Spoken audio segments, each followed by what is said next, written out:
First squad के कप्तान लुओहू ने एक दूसरे को देखा। रेड 1 वाले लोग इतने सतर्क हैं, तभी वे अब तक बचे हुए हैं। पगडंडियों पर निगरानी करना बहुत मुश्किल है। वाकई पास मौजूद कर्मियों ने पीछा करने की कोशिश की, पर संदिग्धों का कोई पता नहीं चला। सब पीछा करना बंद करो। सोंग टिएशान अब रिस्क नहीं लेना चाहते थे। आगे बढ़ने पर वे आसानी से पकड़े जा सकते थे, जिससे मिशन फेल हो जाता और कर्मियों की जान भी जा सकती थी। तभी लुओहू को एक मैसेज मिला और देखते ही उसकी आंखें चमक उठीं। वह सोंग टिएशान की ओर मुड़ा और धीरे से बोला, ब्यूरो चीफ, ये शिंगजी है। सोंग टिएशान की तेहें तन गईं। लुओहू सच में हद पार कर रहा है। ये कैसा मौका है। वह अभी भी अपने नालायक बेटे की बकवास में मदद कर रहा है। उसे क्या हुआ? शिंगजी ने कहा कि उसने संदिग्ध का पीछा किया है। सोंग टिएशान ये सुनकर दंग रह गया। क्या कहा? किसका पीछा? संदिग्ध का। उसने हमसे चैनल मांगा है, कहा कि वो फुटेज दे सकता है। सोंग टिएशान होश में आया। जल्दी उसे दे दो। अगर जानना है कि बेटा क्या कर रहा है तो उससे जल्द संपर्क करना होगा। लुओहू ने तुरंत एनक्रिप्टेड चैनल शिंगजी को भेज दिया। जल्द ही चैनल पर कुछ निगरानी फुटेज मिले, जो तुरंत बड़ी स्क्रीन पर आ गए। ये एक हाई एंगल शॉट था, शायद किसी पेड़ की टहनी से लिया गया। साफ नहीं था। जाहिर था कि नाइट विजन कैमरा इस्तेमाल हुआ था, पर अच्छी बात यह थी कि दूरी कम थी, जिससे नीचे का संदिग्ध साफ दिख रहा था। फुटेज में संदिग्ध झाड़ियों में दुबका था और चारों ओर देख रहा था। जब तक फोन नहीं बजा, तब वह उठा और एक दिशा में तेजी से भागा, और कैमरा भी तुरंत उसके पीछे गया। वह संदिग्ध के बगल में बेखौफ उड़ रहा था। बीच बीच में एक अजीब सी आवाज आई। साफ तौर पर एक कौवे की आवाज थी। तभी 2 और फुटेज सामने आए। ये 2 अन्य संदिग्धों के फुटेज थे। ये भी लो एंगल फॉलो शॉट्स थे। हॉल में मौजूद हर कोई उत्तेजना में मुट्ठियां भींच लिया, यहाँ तक कि सोंग टिएशान भी हैरान था। ये कैसे मुमकिन है? संदिग्ध बार बार रुककर फोन देख रहा था। शायद रेड क्लॉथ गैंग के गुप्त संदेश देख रहा था। इसका मतलब उन्हें पीछा किए जाने का पता नहीं चला, पर इतनी करीब से ये कैसे किया? और सिर्फ एक नहीं, 3 संदिग्धों का एक साथ पीछा किया गया, इतनी कम दूरी पर। ड्रोन की बात तो छोड़िए, अगर वो एक खामोश ड्रोन भी होता तो भी संदिग्ध को एक बड़ी परछाई दिख जाती। ये कैसे मुमकिन है? आखिर ट्रैकिंग के लिए क्या इस्तेमाल किया है? आवाज सुनो, और पंखों की फड़फड़ाहट भी। शायद कौवा है। ये नाइट विजन कैमरा है। लगता है कौवे से बंधा हुआ है। ये तो अविश्वसनीय है। सब लोग हैरान होने के साथ साथ काफी उत्साहित भी थे। वो हैरान थे कि किसी ने पक्षी को रात में पहाड़ों पर ट्रैक करने की ट्रेनिंग दी। ये कैसे हो सकता है? तभी सबकी नजरें जानबूझकर सोंग टिएशान पर गईं। पता नहीं सोंग ने ऐसी फौज कब तैयार कर ली। पर इस वक्त सबसे ज्यादा हैरान सोंग टिएशान था, क्योंकि मीटिंग शुरू होने से ठीक पहले उसके बेटे सोंग शिंजी का फोन आया था। बेटे ने जोर दिया था कि वो मदद कर सकता है, पर उसे यकीन नहीं था। अब उसका वो नालायक बेटा उसका इकलौता सहारा बन गया था। करीब 1 घंटे बाद तीनों संदिग्ध एक जगह मिले और एक पुराने फार्म हाउस पहुंचे, जिसकी खिड़कियां और दरारें काले कपड़ों से ढकी थीं। जैसे ही वो गेट के पास पहुंचे, अंदर से किसी ने दरवाजा खोल दिया। अंदर तेज रोशनी थी। आखिर मिल ही गया। कंट्रोल रूम में सब बहुत उत्साहित थे। वो 3 कौवे अभी भी काम कर रहे थे। एक काफी ऊंचाई पर उड़ रहा था, पूरे इलाके पर नजर रखते हुए। बाकी 2 छत पर जाकर बैठ गए। दोनों कौवों ने धीरे से काला कपड़ा हटाया और खुद को छेद के सामने टिका लिया, ताकि रोशनी बाहर न जाए। उन्होंने कैमरा अंदर की तरफ मोड़ दिया। दोनों स्क्रीन पर अंदर का नजारा दिखने लगा। अंदर काफी रोशनी थी। कई लोग खाना पीना कर रहे थे, जैसे कोई ऑफिस पार्टी चल रही हो। नंबर 1 अपराधी फैन होंगी वहां मौजूद था। कंट्रोल रूम के लोग एकदम से जोश में आ गए। उन्हें लगा था कि जबरदस्त लड़ाई होगी, क्योंकि अंदर की खबर नहीं थी। पर इन कौवों ने तो लाइव टेलीकास्ट ही कर दिया।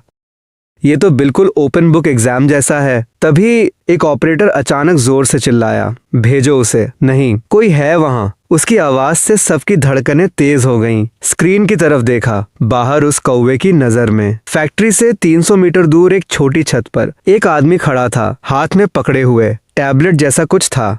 वो जल्दी से फोन निकाल रहा था, कॉल करने के लिए। नहीं, सोंग टिएशान और बाकी सब घबरा गए। तभी अचानक कैमरा लगाए उस कौवे ने तेजी से गोता लगाया, सीधे उस जासूस की ओर। वो तेजी से जासूस के हाथ से टकराया। स्क्रीन पर बस जासूस की चीख सुनाई दी। कौवा फिर से उड़ गया। कैमरा फिर उसकी तरफ मुड़ा। जासूस का फोन टकराकर नीचे गिर गया था। वो सोच भी नहीं पाया कि कौवे ने उस पर हमला क्यों किया, और सीधे छत से कूद गया। फिर फैक्ट्री की तरफ तेजी से भागा। चिल्लाते हुए कि कोई बात पूरी होने से पहले ही पास की झाड़ियों में से एक काली परछाई निकली और उसके चेहरे पर जोरदार वार किया। फिर एक धमाके के साथ वो सीधा जमीन पर गिरा और बेसुध हो गया। ये शिंगजी है। लुओहू ने जोश में सोंग टिएशान को पकड़ लिया। सोंग टिएशान ने जासूस को ढेर कर दिया और फिर जल्दी से नीचे झुका। सोंग टिएशान हैरान रह गया। उसने कभी नहीं सोचा था कि सोंग टिएशान इतना करीब होगा। मैं सोंग टिएशान हूँ, सब ध्यान दें।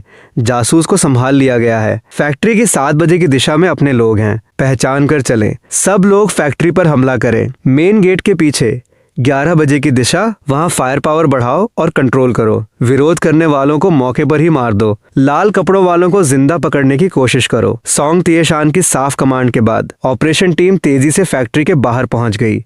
तभी अंदर मौजूद लोगों ने मॉनिटर पर किसी की आहट महसूस की, पर तब तक बहुत देर हो चुकी थी। फैक्ट्री का दरवाजा एक जोरदार धमाके से टूट गया और फिर 3 फ्लैशबैंग ग्रेनेड्स अंदर फेंके गए। हथियारबंद पुलिस बल ने अंदर धावा बोल दिया। अंदर के लोग धमाकों से पूरी तरह सुन्न हो चुके थे। टीम के सदस्य फैक्ट्री में घुसे और जो दिखा उसे वहीं ढेर कर दिया। हर तरफ अफरा तफरी मच गई। हथकड़ियां कम पड़ गईं तो सीधे जिप टाइज का इस्तेमाल किया गया। सबको सुअरों की तरह जमीन पर बांध दिया गया। हेडक्वार्टर को रिपोर्ट, लाल कपड़ों वाला गैंग पूरी तरह काबू में है। जैसे ही ये जोश भरी रिपोर्ट गूंजी, पूरे कमांड सेंटर में अचानक जश्न शुरू हो गया। सोंग टिएशान ने भी चैन की सांस ली। इस लड़ाई में इन 3 कौवों को पकड़ने का श्रेय सिर्फ सोंग शिनजिए को जाता है। अफसोस कि वो सिस्टम का हिस्सा नहीं है, इसलिए उसे इनाम नहीं मिल सकता। तो ये क्रेडिट उसके पिता के नाम चला गया। रात के 3 बज रहे थे। पुलिस कमिश्नर के ऑफिस में सोंग टिएशान ने टोकते हुए कहा, तुमने अभी कहा कि वे पक्षी चिड़ियाघर वापस चले गए। तुम्हारा मतलब है कि वो अनोखा इंसान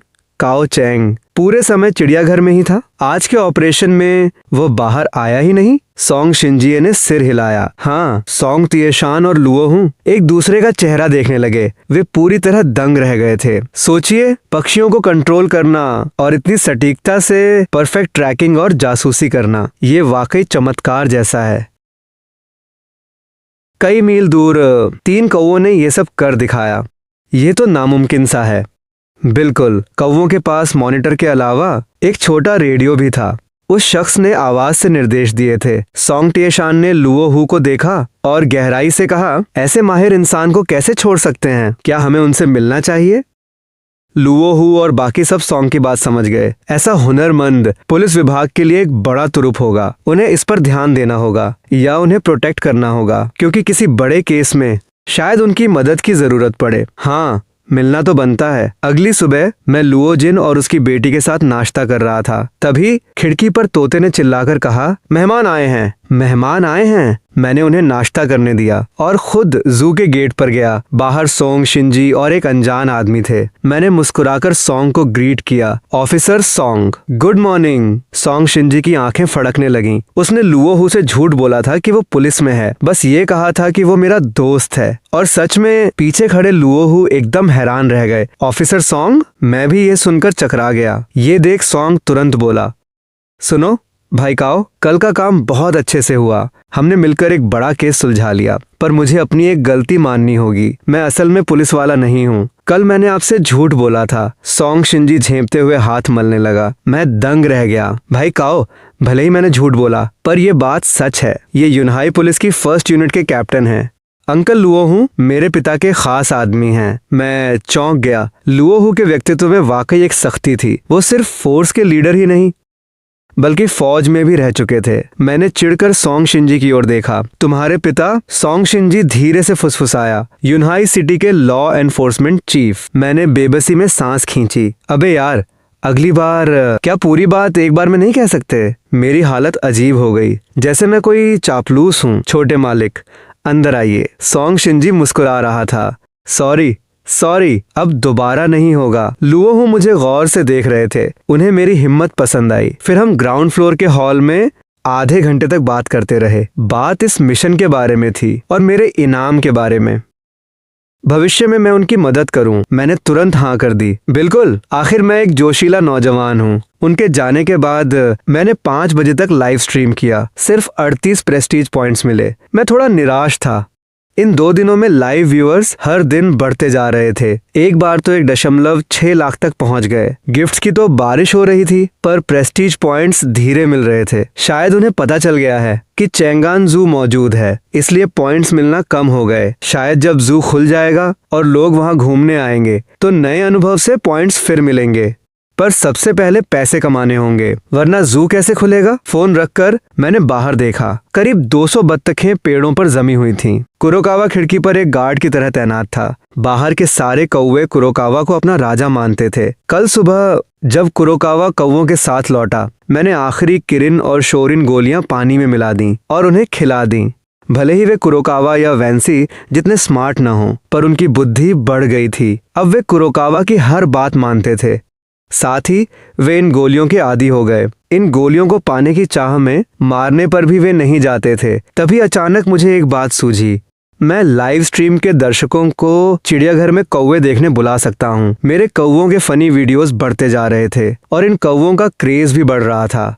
मेरे पास पैसे थे और कमाई की रफ्तार भी तेज थी। 2 कर्मचारी रखना अब आसान था। इन सब बातों को देखते हुए अब चिड़ियाघर खोलने का समय था। खाने के बाद मैं फोन चला रहा था, तभी मुझे यिंगयिंग लिटिल फेरी दिखी, जो मेरे बारे में झूठ फैला रही थी। ये तो सरासर गलत था। जब मैंने कमेंट्स खोले तो मजा आ गया। कुछ लोग मुझे ऑनलाइन नफरत फैलाने के लिए कोस रहे थे और फेक लाइव के लिए भी, लेकिन ज्यादातर कमेंट्स उस फेरी की बदसूरत फोटो और गालियां थीं। वहां बार बार एक नाम दिख रहा था, लिटिल झांग थेरेपी। मैंने उस लिंक पर क्लिक किया। वह लिटिल झांग थेरेपी का एक वेरीफाइड अकाउंट था, जिसके 1.2 लाख फॉलोअर्स थे। उसने भी एक वीडियो डाला था। वीडियो में एक हैंडसम नौजवान था जो बहुत गंभीर था। उसने यिंगयिंग फेरी का वीडियो दिखाया और फिर कई स्क्रीनशॉट्स दिखाए। उसने पूरी बात साफ साफ समझा दी। आखिर में उसने निष्कर्ष निकाला कि अगर यिंगयिंग कोई सबूत नहीं दे पाती कि चिड़ियाघर के मालिक का लाइव फेक था, तो ये मान लेना चाहिए कि उसने झूठ बोला है,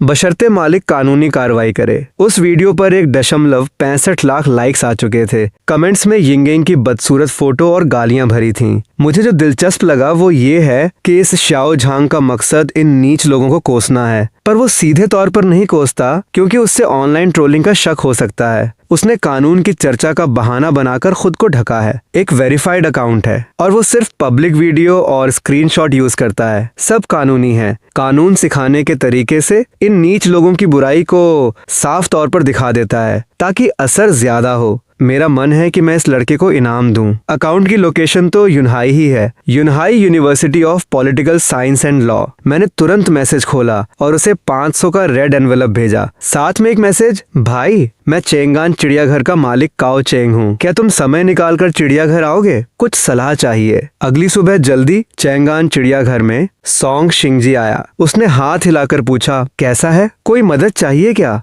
मैंने आंखें घुमाई। तुम जैसे अमीरजादे इस टूटे चिड़ियाघर में क्या कर रहे हो? अगर सच में खाली हो तो ठीक है, मुझे आज फिर से खोलना है। टिकटों का ऑर्डर देना है, काम अर्जेंट है, तो तुम्हें एक चक्कर लगाना होगा। सोंग शिंगजी हैरान रह गया। क्या बकवास है, मैं कमिश्नर का बेटा हूँ। इतने छोटे काम के लिए मुझे भेज रहे हो? छोटा बड़ा कुछ नहीं है। मैंने हाथ बढ़ाकर 1000 दिए। ये लो डिलीवरी के पैसे। सोंग शिंगजी का अंदाज तुरंत बदल गया। 2 घंटे में डिलीवरी पक्की। बात पूरी भी नहीं हुई थी कि सोंग शिंगजी तेजी से वहां से निकल गया। तभी वो शाओ झांग कानून वाला, वो कॉलेज स्टूडेंट वहां पहुंचा। नमस्ते बॉस काओ, मेरा नाम झांग वेई है। मैं ही वो लिटिल झांग थेरेपी हूँ। मैंने आपका मैसेज देखा। मैं मुस्कुराया। स्वागत है। चलिए अंदर बात करते हैं। मैनेजमेंट हॉल में मैं और झांग वेई बात कर रहे थे। सच में काओ भाई, मैंने कभी नहीं देखा कि कोई पक्षी को इतना ट्रेन कर सके। ये वाकई कमाल है। जो आप ए साइट पर बेच रहे हैं वो बर्ड ट्रेनिंग कोर्स बहुत महंगा है, वरना मैं जरूर खरीदता। मैं अचानक ठिठक गया। कौन सा बर्ड ट्रेनिंग कोर्स? झांग वेई थोड़ा उलझन में था। वही जो आपके ए साइट अकाउंट पर बर्ड ट्रेनिंग कोर्स बिक रहा है। 1988 का एक कोर्स। मैंने सिर्फ एक अकाउंट बनाया था, बाकी प्लेटफॉर्म्स पर तो अभी गया भी नहीं। मैंने फोन निकाला और ए साइट ऐप डाउनलोड किया, अपना नाम सर्च किया और सच में एक अकाउंट था। नाम था चिड़ियाघर में घर। अबीस्ट मास्टर संट का अकाउंट। उसके 6.2 लाख फॉलोअर्स थे और वो एक वेरीफाइड क्रिएटर था। सिर्फ 4 दिनों में उसने 50 से ज्यादा वीडियो डाले। सब मेरे लाइव स्ट्रीम के क्लिप्स थे और उसके स्टोर में एक पुश्तैनी बर्ड ट्रेनिंग कोर्स था। कीमत 1988 प्रति कोर्स। दिखा रहा था कि 191 बिक चुके हैं। कुल कमाई 3.79 लाख। मेरी तो आंखें फटी रह गईं। मैं धीरे से बड़बड़ाया। मुश्किल से एक सिस्टम मिला, सामान खरीदा, लाइव स्ट्रीम की, पूरा दिन लगा दिया। कभी कभी खाना तक नहीं खाया और वॉशरूम जाने के लिए भी तरसा। इन दिनों में बस 3-4 लाख कमाए और इस नकली अकाउंट ने वीडियो चुराए और कोर्स बना लिया। 4 लाख कमा लिए। कमाल है यार। भाई मुझे ये मत बताना कि ये सब तुमने किया है। देखो, क्या मैं एक्टिंग ग्रेजुएट लगता हूँ? झांग वेई ने गहरी सांस ली। भाई, तो एक बुरी खबर और है। सिर्फ यिनफू के अलावा ल्यूशु, मानशो, वैशी, यहाँ तक कि मीहो तो पर भी तुम्हारे अकाउंट और वीडियो हैं। ये कहते हुए झांग वेई ने फोन निकाला। वाकई यिनफू के अलावा इन सभी बड़े प्लेटफॉर्म्स पर सब मौजूद थे और 2 जगह वही कोर्स बिक रहा था। साफ है कि ये ए-जान का काम है। तुम कानून के जानकार हो, क्या ये गैर कानूनी है? मैंने गुस्से में पूछा। झांग वेई ने सिर हिलाया। हाँ, बिल्कुल हाँ, बस एक सही वकील ढूंढ लो, उसे जेल भेजना पक्का है। मैंने भौहें सिकोड़ी। तुम खुद कानून के जानकार हो, क्या तुम केस नहीं लड़ सकते? झांग वेई थोड़ा झिझका और मुस्कुराया। भाई, मैं अभी स्टूडेंट हूँ, बिना लाइसेंस के केस नहीं लड़ सकता। कंपनी के लिए लड़ सकता हूँ। अगर कंपनी का लीगल ऑफिसर बनूं तो कंपनी का केस लड़ सकता हूँ, सिर्फ उसी कंपनी के लिए। मैं समझ गया। छोटे, तुम भी तो नौकरी ढूंढ रहे हो ना? अगर तुम्हें बुरा न लगे तो मेरे यहाँ आ जाओ। भले ही ये छोटा सा चिड़ियाघर हो, पर अभी सैलरी मैं पूरी दूंगा। बीमा और फंड, कमीशन, बोनस, सब कुछ तुम्हें मिलेगा। झांग वेई की सांसें तेज हो गईं। नहीं भाई, मैं मना कैसे कर सकता हूँ? मुझे लगा कि आप मुझे ज्यादा आंक रहे हैं। मैं तो अभी सिर्फ एक स्टूडेंट हूँ, मेरे पास कोई अनुभव नहीं है। मैंने उसके कंधे थपथपाए। अनुभव तो काम करने से ही आता है ना? तुम मेरे साथ काम करो, गलतियां करने का पूरा मौका दूंगा, तभी तो तरक्की जल्दी होगी। मुझे झांग वेई पर भरोसा है। शायद वो छोटा है, अनुभव नहीं है, पर उसमें काबिलियत बहुत है। क्योंकि अगर ज्ञान और कॉन्फिडेंस नहीं होता तो वो ऐसा अकाउंट नहीं बना पाता और न ही यहाँ तक पहुंच पाता। सच में भाई, आप मुझे रखेंगे? क्यों नहीं, लेकिन फायदों की बात करें तो आखिर तुम एक इंटर्न हो, तो मैं शुरू में ज्यादा नहीं दे पाऊंगा। झांग वेई को इस बात का अंदाजा था। बस मुझे काम मिल जाए, चाहे इंटर्नशिप में सैलरी न मिले, वो भी मान लेता। जैसा आप कहें, मुझे कोई दिक्कत नहीं है। मैंने सिर हिलाया। देखो, तुम्हें सोशल मीडिया भी संभालना होगा, ये 2 कामों के बराबर है। तो सैलरी फिलहाल 8,000 होगी। कंपनी के लिए जो केस जीतोगे उससे मिलने वाले हर्जाने का 10% कमीशन तुम्हारा होगा। कॉलेज की वजह से तुम्हें समय चाहिए होगा, तो महीने के 100 घंटे अपनी जरूरत से इस्तेमाल करना। बीमा और फंड, सुबह 8 से शाम 6, वीकेंड की छुट्टी। अगर सब ठीक है तो अब तुम जाओ। अरे भाई, रो क्यों रहे हो? झांग वेई रोते हुए बोला। काओ भाई, आप मेरा मजाक नहीं उड़ा रहे ना?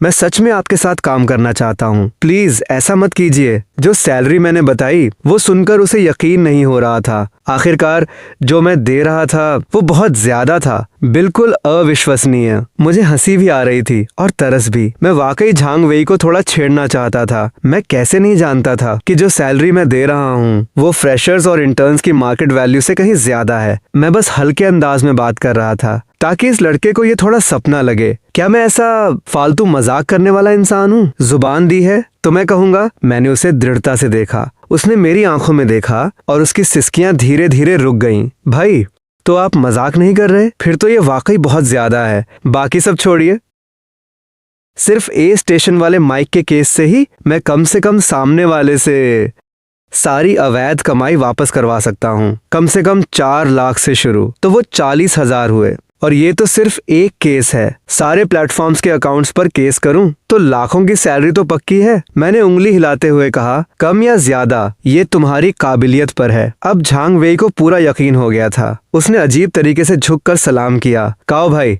बेफिक्र रहिए, मैं उन्हें ऐसा लूटूंगा कि कच्चा भी नहीं बचेगा। ठीक है, जाओ और एम्प्लॉयमेंट और प्रॉक्सी कॉन्ट्रैक्ट ले आओ। जी। झांग वेई ने अपनी आस्तीन से आंसू पोंछे और तेजी से बाहर की ओर भागा। तभी अचानक मेरा फोन बज उठा। खाते में 10 लाख आए हैं। मैं चौंक गया। ये क्या? पूरे 10 लाख? और कौन सा बैंक इतनी बड़ी रकम एक साथ भेजता है? फोन निकाल कर देखा, ये तो सीधे हुआक्सिया बैंक से आए थे। क्या ये डुओ कोई ऑपरेशन का इनाम है? तभी सोंग शिनजी का फोन आया। हेलो लाओ काओ, डुओ कोई ऑपरेशन का इनाम मिल गया है। हम दोनों को 10-10 लाख मिले हैं। तुम्हें मिले क्या? हाँ मिल गए। ठीक है, अभी खर्च मत करना। ऐसे इनाम आमतौर पर सिर्फ सम्मान के लिए होते हैं। 10 लाख की उम्मीद नहीं थी। मुझे लगा था कि ज्यादा से ज्यादा 50,000 होंगे। ये इसलिए क्योंकि ये एक बड़ा केस था जिस पर सरकार की नजर थी, इसलिए इतना पैसा मिला। समझ गया, मैं ये बातें अच्छे से जानता हूँ। ज्यादा पूछना ठीक नहीं होगा।